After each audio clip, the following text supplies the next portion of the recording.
Ramon. Father's Day is on tap, but now we're talking news, politics, and literature. I've had a guest on before here, Dr. Michael Fine. Thank you for joining us in the studio. Thanks, Kate. Former director of the Rhode Island Department of Health, but like many others throughout the state and the country, likes to write.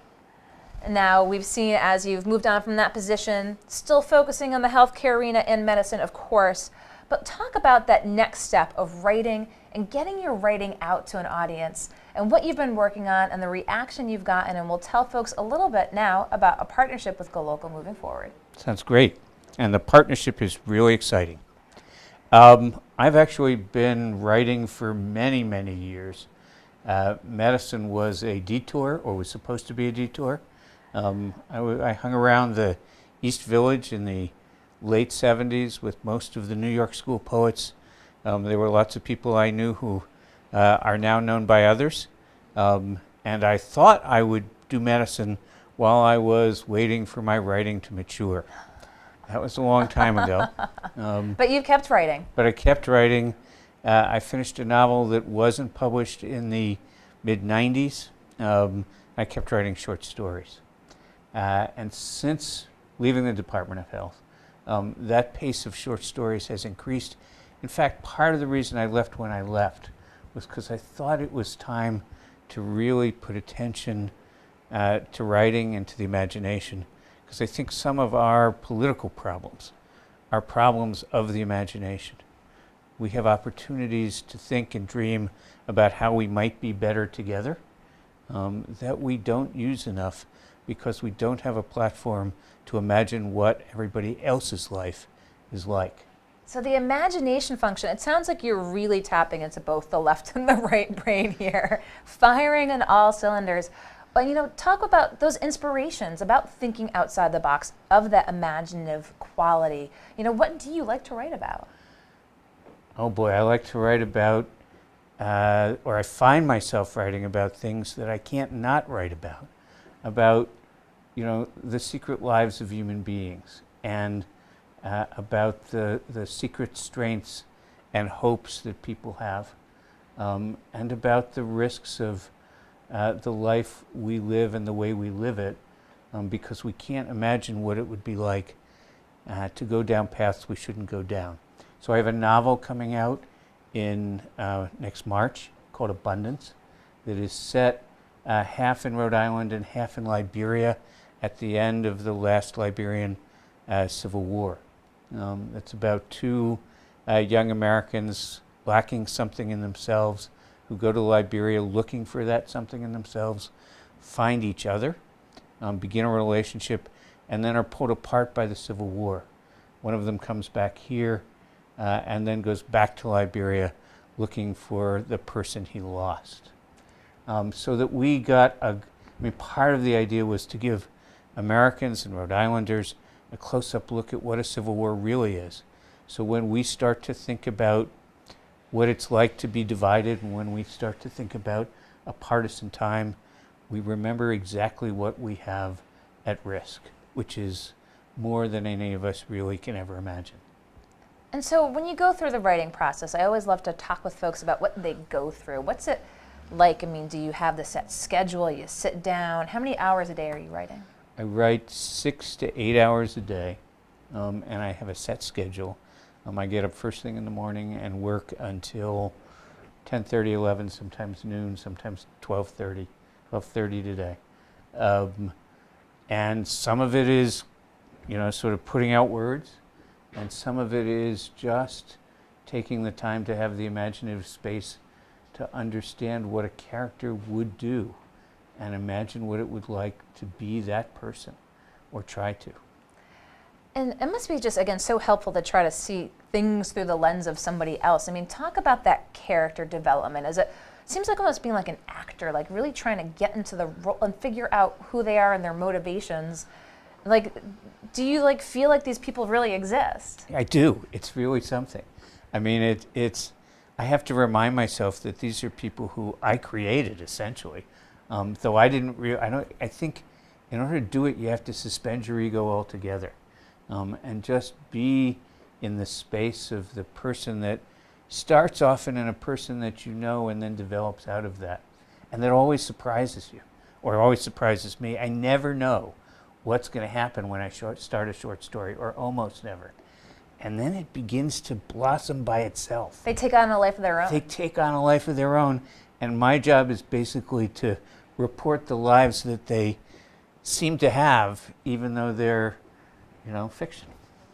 And so you've been sharing a lot of your writing with folks through a platform, letting folks engage in your writing as well. What's the feedback been with folks who said, wow, The feedback has been fantastic, and it's been kind of the coolest thing I've ever done in my life. People come up to me on the street and will start to talk to me about what a character did or didn't do, or what they thought was going to happen at a certain point in the story. We sent out a story last week, and I got an email back that said, yeah, you see, you got to be careful what you wish for. As if that thing had really happened, which was, to me, the most exciting and fulfilling thing I can imagine. Is that what, as you said, one of the rewarding parts about writing is that interaction with folks who've read the works? That's exactly right. One of the things that I'm sort of doing something that's a little, different, I suspect, is I decided to do this instead of trying to publish in little literary magazines. Little literary magazines are great things, but the people who read them are mostly people who write. And I was mostly interested in, I live in this amazing community. In Rhode Island, we have this incredible group of people from many different parts of the world and many different cultures. And for a lot of happenstance reasons, I've gotten to know lots of them.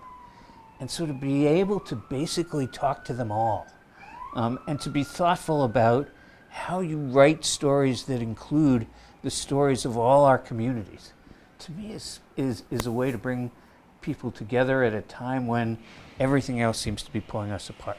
It is an interesting time in which we are right now. And when you talk with folks who read your works, do you get folks who ask you for advice on how to write? I don't, thank goodness, because I'm not sure. I think what I'm looking for is more people who aren't so much interested in writing themselves. Though I love the notion of many people writing Rhode Island stories about Rhode Islanders in Rhode Island. To me, that's a way to enrich the local culture. But I'm also interested in having the people who read experience these stories as if they were real, and experience the people and the stories of these people as meaningful in their own lives. Well, we're excited to announce that we're partnering with Dr. Fine to share his works on GoLocal Prov, and we'll let you know when that first installment will be. We've had the opportunity to do so before, but we're very excited to be partnering with, and I don't think I knew that about you, that writing was the first career, the first love, and medicine just happened to be what ended up making the de facto career. But this is maybe the de facto career. Yeah, no, I think I'm sort of a doctor in recovery, and a writer in the soul of things. A doctor in recovery and a writer in the soul of things. We look forward to sharing some of Dr. Fine's works moving forward. Besides writing 6 hours a day, what does the summer have in store? Well, certainly we keep working on finishing the first purpose-built neighborhood health station in the United States. The exciting thing is we are building this incredible neighborhood health station, which will be the first real attempt to build a healthcare system for the whole city of Central Falls.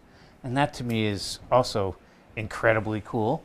I get to see patients 2.5 days a week, so I get to hear people's stories a lot, and that's pretty amazing.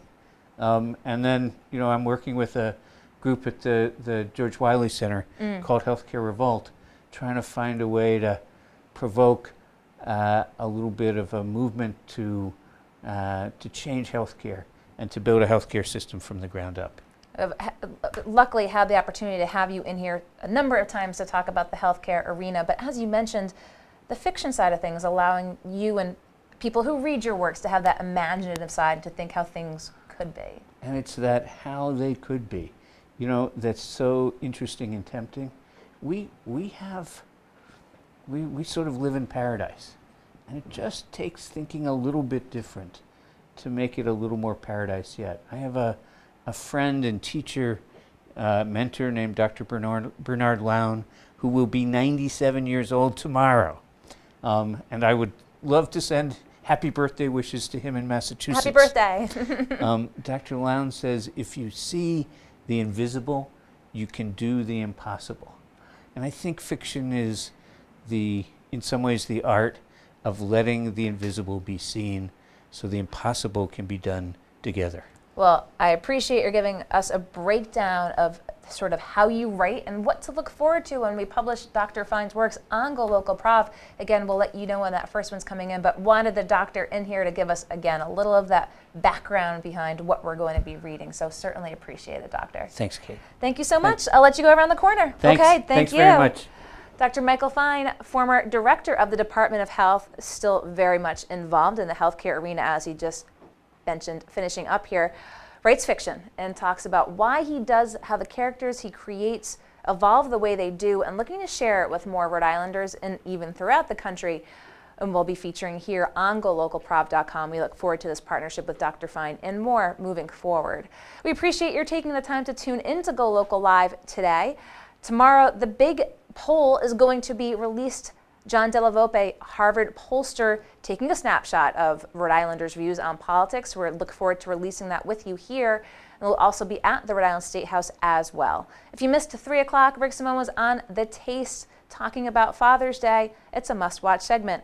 Again, we appreciate your tuning in. We look forward to seeing you here tomorrow at the Navigant Credit Union Broadcast Center. I'm GoLocal News editor Kate Nagel.